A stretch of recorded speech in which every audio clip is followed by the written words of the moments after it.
बिहार में विधानसभा चुनाव का बिगुल बज चुका है और सियासी पारा सातवें आसमान पर है।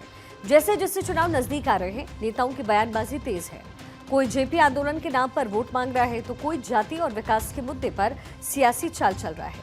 चुनाव आयोग ने भी मोर्चा संभाल लिया है। 3 दिन के दौरे पर इलेक्शन कमीशन की टीम पहुंच गई है बिहार में इस बार का जो चुनाव है वो बेहद रोमांचक होने वाला है। 243 सीटों वाली विधानसभा के लिए एनडीए और महागठबंधन के बीच में सीधा मुकाबला है। बीजेपी और जेडीयू गठबंधन के सहारे नीतीश कुमार एक बार फिर से सत्ता की कमान संभालने की कोशिश में हैं।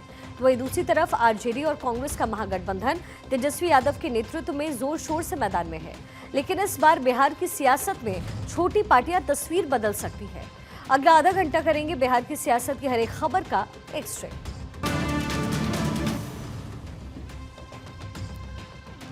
तो बिहार में विधानसभा चुनाव नजदीक आते ही सियासी माहौल गर्म हो गया है।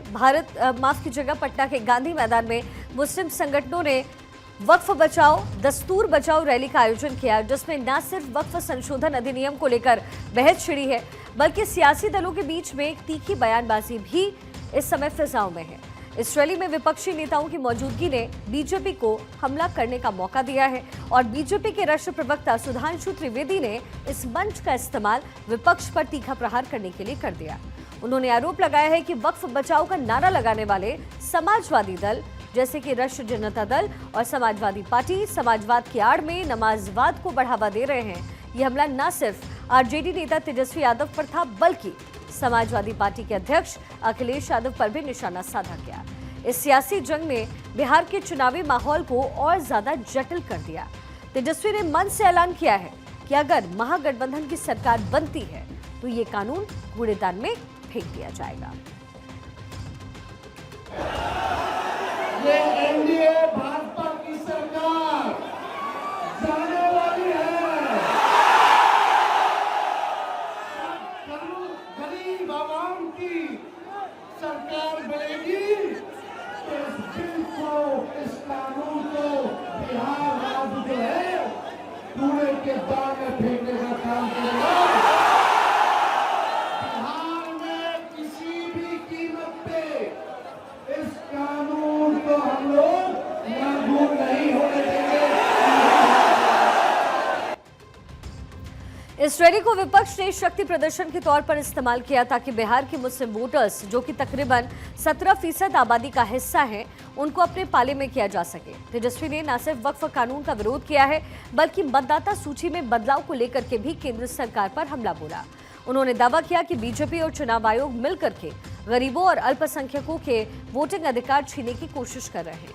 ये रणनीति साफ तौर पर मुस्लिम और पिछड़े वर्गों को एकजुट करने की थी ताकि महागठबंधन को चुनाव में फायदा मिले। लेकिन बीजेपी ने इस पूरी रैली को मुस्लिम तुष्टीकरण का हथियार बताकर पलटवार किया। सुधांशु त्रिवेदी ने प्रेस कॉन्फ्रेंस में कहा है कि गांधी मैदान, जहां आपातकाल के दौरान संविधान की रक्षा के लिए लाखों लोग जुटे थे, वहां तेजस्वी ने संसद के कानून को कूड़ेदान में फेंकने की बात कहकर संविधान का अपमान किया। गरीब और मजलूम मुस्लिम के हक के साथ नहीं खड़े हैं, जिसके साथ समाजवाद को खड़ा होना चाहिए। ये चंद मुट्ठी भर सरमाएदारों के हक के साथ खड़े हैं, जो कि मजहब का नाम लेकर उनका शोषण करना चाहते हैं।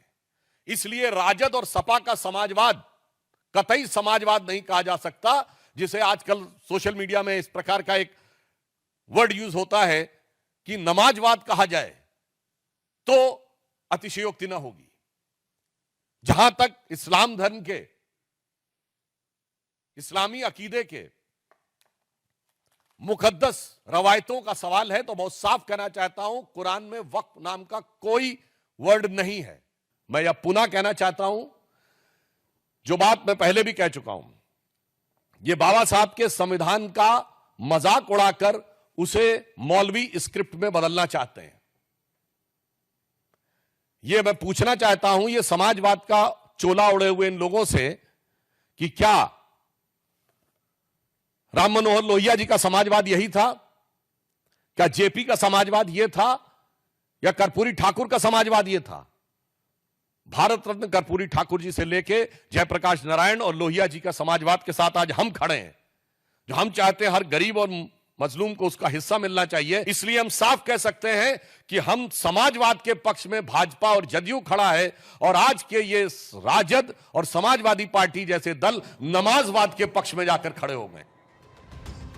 उन्होंने आरजेडी और एसपी पर समाजवाद की आड़ में नमाजवाद को बढ़ावा देने का इल्जाम लगाया। त्रिवेदी ने अखिलेश यादव पर भी निशाना साधा।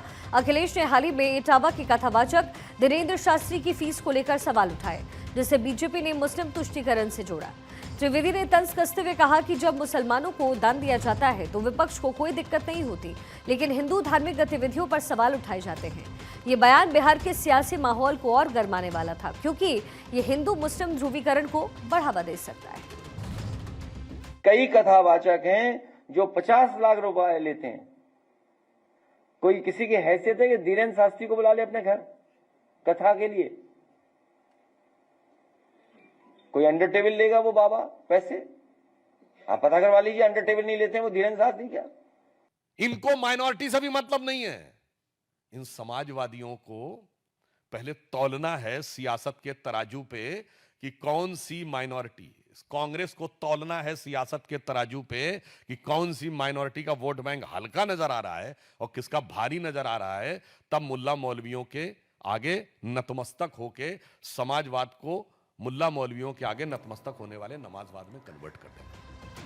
अब ये जो सारा विवाद है वो बिहार के चुनावी समीकरण से जुड़ा हुआ है।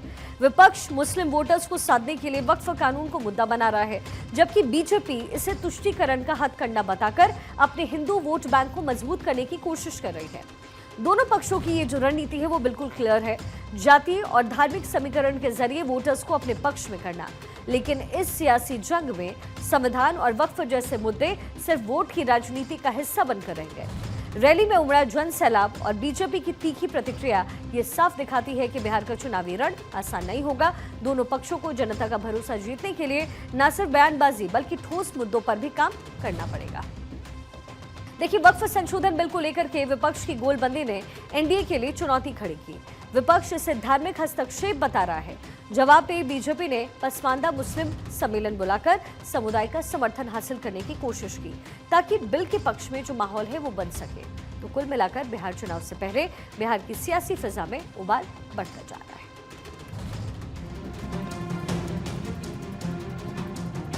इन्होंने अल्पसंख्यकों के धार्मिक स्वतंत्रता, धार्मिक आजादी को ही छीनने का काम किया है। महागठबंधन की जीत इस बार तय है और होनी है, चाहे ये कितना भी कुछ भी प्रयास करने।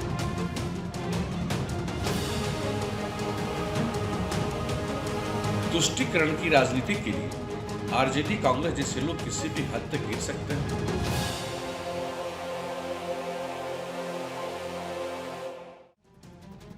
बिहार चुनाव की तारीख जैसे जैसे नजदीक आ रही है, शासन विरोधी पार्टियां लामबंद होती नजर आ रही हैं। वक्फ का मुद्दा जहां एक बार फिर से सियासी फिजा में तैरने लगा, वहीं पसमानदाओं को अपने पक्ष में साधने के लिए बीजेपी सम्मेलन बुलाने जा रही है।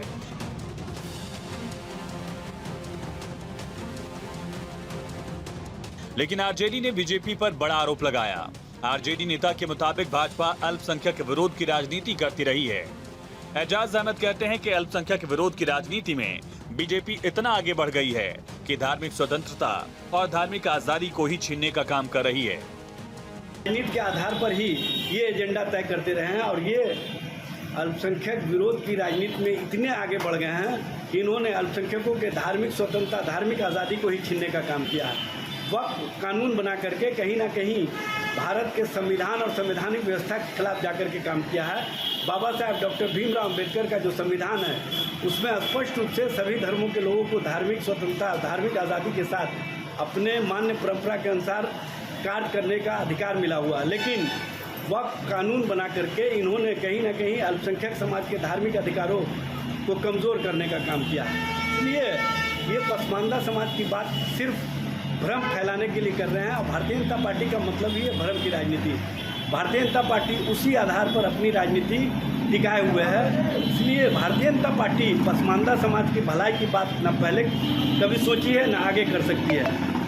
अल्पसंख्यक विरोध की राजनीति में ये इतने आगे बढ़ चुके हैं कि ये अल्पसंख्यक समाज को चुनाव में टिकट नहीं देते हैं।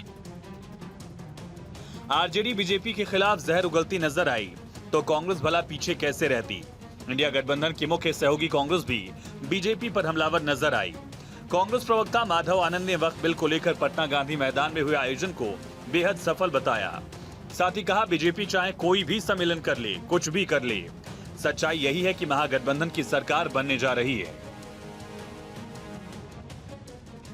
मैदान में कल जो सम्मेलन हुआ वक्फ बोर्ड की बिल के खिलाफ में, वो इतना सफल हुआ कि भारतीय जनता पार्टी के हाथ पांव फूले हुए हैं। लाखों की भीड़ आई थी और पूरे प्रदेश से भीड़ आई थी, जिसको देख के भारतीय जनता पार्टी बिहार में थर-थर कांप रही है। इसीलिए वो जो भी मीटिंग कर लें उससे कहीं कोई फर्क नहीं पड़ने वाला है।